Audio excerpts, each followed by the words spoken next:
All right, ladies, gentlemen, boys and girls of all ages, Pank the Monkey back again with another unboxing video, this time of The Lord of the Rings, Tales of Middle-earth, Flight of the Witch King scene box from the Universes Beyond. So this is obviously from Lord of the Rings.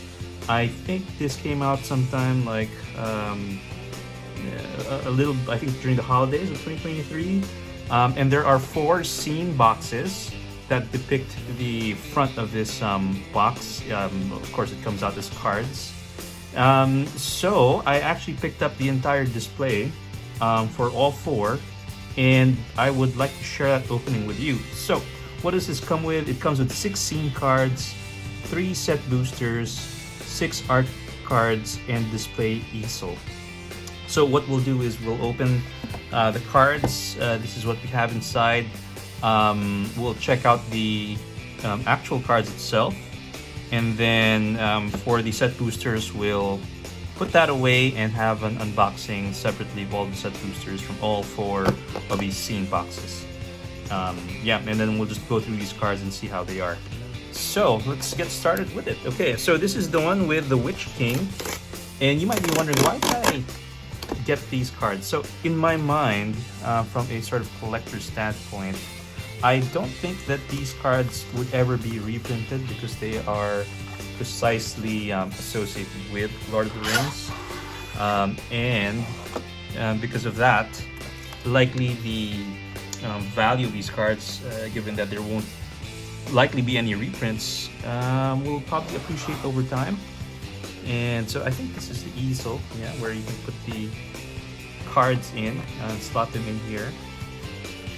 So yeah, so I think from a value perspective, they're just gonna go up, and there's some cool cards here that I actually wanted to get my hands on. So happy to get some of those nice scene cards like Legolas's quick reflexes, which is in one of the other boxes. So let me put this easel away, and we'll try to complete that later. Okay, and so we get this other thing here, where I suppose this would be the booster packs and probably the scene cards. Okay, so I think that's the business end of it, and then we have the 3 set boosters. Hopefully we get something good there, and then I think these are the scene cards and the art cards. Okay, and I think that's the only thing that we get, and we have these inserts you can cut out. So nice looking packaging. A lot of cardboard though, so not too enthused about that. But let's get to the business end of it. Okay, so what we're gonna do is we're just gonna open these 2 just to review the look and feel of it and the cards themselves, and then for the set boosters we'll open them separately in another video. Okay, so let's get started with the art cards first. So what we'd like to do is maybe bring back this easel and put them together. All right, so these are the art cards where we can start to get them together. So I think this would be, how does this work? Oh, okay. I'm still a little bit unsure how this thing works.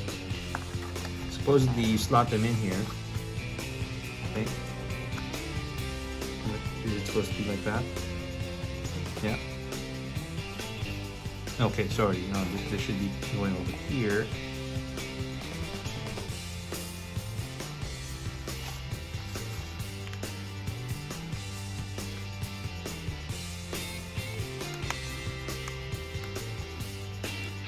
Okay. And then this one goes over here. Okay, okay. And then this one would be this, I think. Cool. And then the next one would be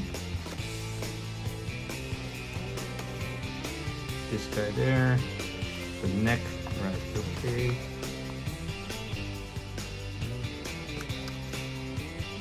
guess it goes that way. And then this beast's head down here.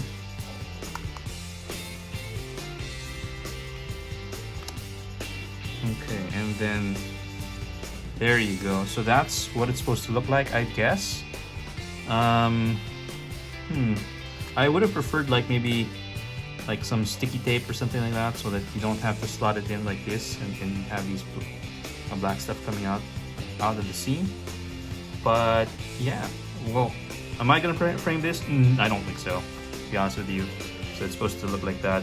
Maybe this is even better, right?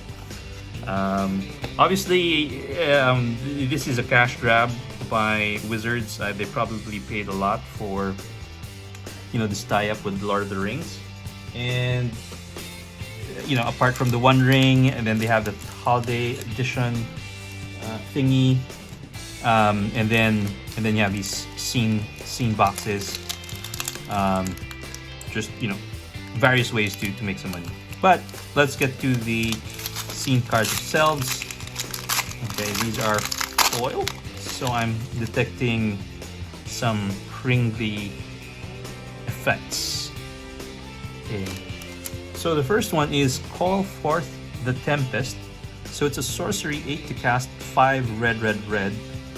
So it's Cascade, and then Call Forth the Tempest deals damage to each creature your opponents control equal to the total mana value of other spells you cast this turn. So interestingly enough, if you Cascade and you get some high values for those cards, you can potentially deal a lot of damage, like a board wipe, to your opponent's creatures. Okay, and next up we have Nazgul Battle Mace. This one I do like. So this is a artifact equipment for 5. Equip creature has Menache, Death Touch, Annihilator 1, and whenever an opponent sacrifices a non-token permanent, put that card onto the battlefield under your control unless the player pays 3 life. So whenever a creature with Annihilator 1 attacks, defending player sacrifices a permanent. So you make them sack their stuff, and you can get that back under your control unless they pay 3 life.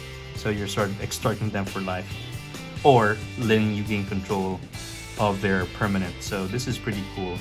A little bit expensive from an equipment perspective, but there's certainly a lot of ways to be able to cheat that through. Okay, so this one I think goes here, right? And then the Battle Mace I think goes in the middle. Yeah. Next up we have Mordor on the March. So it's exile a creature card from your graveyard. A creature, create a token that's a copy of it. It gains haste until end of turn. Exile at the beginning of the next end step, and Storm.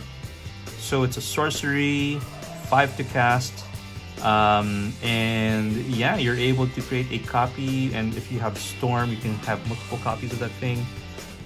So good if you have nice ETB triggers, or things that, you know, when it leaves the battlefield. That would be cool. So let's put that over here. Yeah. Okay, next up we have Fell Beast of Mordor. So this is a Drake Beast, power toughness 3/3, 4 to cast, 2 black with flying and Devour 1. So Devour, as this enters the battlefield, you may sacrifice any number of creatures. This creature enters the battlefield with that many 1/1 counters on it. And whenever Fell Beast of Mordor enters the battlefield or attacks, target opponent loses X life and you gain X life for X's number of 1/1 counters on it. Fell Beast of Mordor, 3/3, pretty good card. Not sure if I'll use this in my decks, but certainly a good add to the collection. Okay, next up we have Witch King Sky Scourge. So this is a Wraith Noble, 7 to cast, mythic, 5/5 with flying. Whenever you attack with 1 or more wraiths, exile top X cards of your library, where X is their total power. You may play those cards this turn. And it has Undying, so when this creature dies, if it had no 1/1 counters on it, return to the battlefield under its owner's control with a 1/1 counter on it. Alright, so that is the Witch King himself. And lastly, we get to Minas Morgul, Dark Fortress. This is a legendary land. So Minas Morgul Dark Fortress enters the battlefield tapped. You can tap it for black, and then you can pay for tap it, put a shadow counter on target creature. For as long as that creature has a shadow counter on it, it's a wraith in addition to its other types. So a creature with shadow can be blocked, can block or be blocked only by creatures with shadow. So this is a way to give it some sort of evasion, right? So pretty cool. And we'll put that over here. So these are the scene cards. It comes to one mythic over here, which is the Witch King, and then the rest are rares, and it's supposed to look like that in foil. So let me just move it over here, sort of center it. There you go. So this is pretty nice. I actually do like the concept of putting these things together. Although I would have liked this to come from the main set rather than it being a scene box where more cash could be generated hand over fist. But hey, yeah, you know, it's Lord of the Rings. We're gonna still buy it anyway. Okay, so that's it. Again, I will open the set boosters in another video, but let me get to opening the other scene boxes first before we get to it. All right, until the next one, I'll see you. Take care. Bye-bye.